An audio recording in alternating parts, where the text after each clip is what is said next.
Ang ikalawang impeachment complaint laban kay Pangulong Bongbong Marcos. Ihahain sana ng grupong Bagong Alyansang Makabayan at mga kaalyado nito.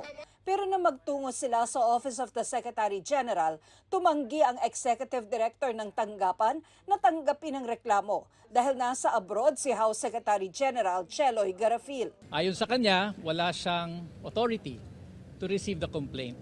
Nag-iwan kami ng kopya doon sa opisina. Under the rules, it is enough that we submit to your office. At we expect that on Monday, this will be transmitted to the Office of the Speaker. Ni hindi binanggit sa konstitusyon yung word na Secretary General. Ang House lang ang naglagay ng Secretary General, sinunod naman namin. Ang nakalagay doon, Office of the Secretary General. Ang grounds ng reklamo, betrayal of public trust, kaugnay sa umano'y maanumalyang flood control projects.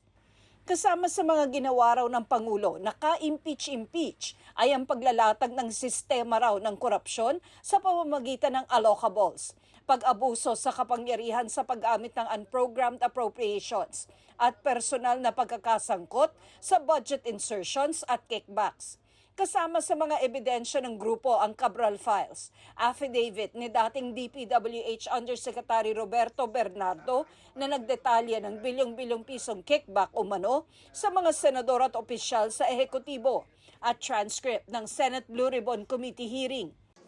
Ang nag-endorso ng reklamo ay sina ACT Teachers Party List Representative Antonio Tino, Kabataan Party List Representative Rene Co, at Gabriela Women's Party Representative Sara Elago. Nagtungo rin ang grupo sa Office of the Speaker pero walang tao roon dahil nakareses ang Kongreso. Ang panawagan natin sa kanya ay tanggapin ito, tiyakin na matanggap ito at tiyakin na maisama sa order of business. More than one impeachment complaint, sabay na i-refer sa Justice Committee para matiyak na kasama ang lahat ng ito sa iisang impeachment proceeding lamang. Handa naman daw silang bumalik sa Lunes kung kailangan. Ang maletang ito na puno ng mga dokumento, kalakip sana ng ikatlong impeachment complaint na biguring maihain ng grupo naman ng ilang dating opisyal ng gobyerno. Lahat sila nakasuot ng peach ribbon. This is the same color of ribbon that we wore during the successful impeachment of then COMELEC Chairman Andres Bautista Jr. Peach to impeach. Nag-iwan kami, pero hindi nila tinanggap. We attempted. Sa hindi pagtanggap nila, it is not only a violation of the rules, but of course of the Constitution. There is no discretion given to the Secretary General to reject, screen, delay, or block such filings. Ang binanggit na grounds ng ikatlong reklamo ay culpable violation of the Constitution, betrayal of public trust, graft and corruption, at other high crimes.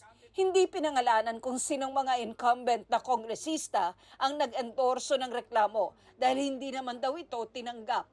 Pinag-aaralan ng grupo ang iba't ibang legal options kasama ang pagdulog sa Korte Suprema. Why would we burden ourselves to go back here on Monday and be part of the moro-moro na alam naman namin yung scam impeachment ni De Jesus ang iti-take up nila. Ang tinutukoy ay ang impeachment complaint laban sa Pangulo na inihain nitong Lunes na kung tatanggapin ng Justice Committee ay magbabawal na sa ibang impeachment complaint laban sa Pangulo sa loob ng isang taon. The rules speak of file before the Secretary General. It refers to the office of the Secretary General, not to the person herself. Kasi pwedeng gawing excuse yan eh. Kung ayaw niya magpa-file, hindi siya sisipot sa opisina niya. Di ba? Pwede ba yan? Hindi naman siguro pwede yan. Sinisika pa namin kunan ng pahayag si Secretary General Garafil na tatanggap ng award sa Taiwan. Sabi ng Malacanang, handa ang Pangulo sa reklamo. Malakas po ang loob ng ating Pangulo na wala po siyang nalabag na anumang batas at hindi po siya gumawa ng anumang impeachable offense.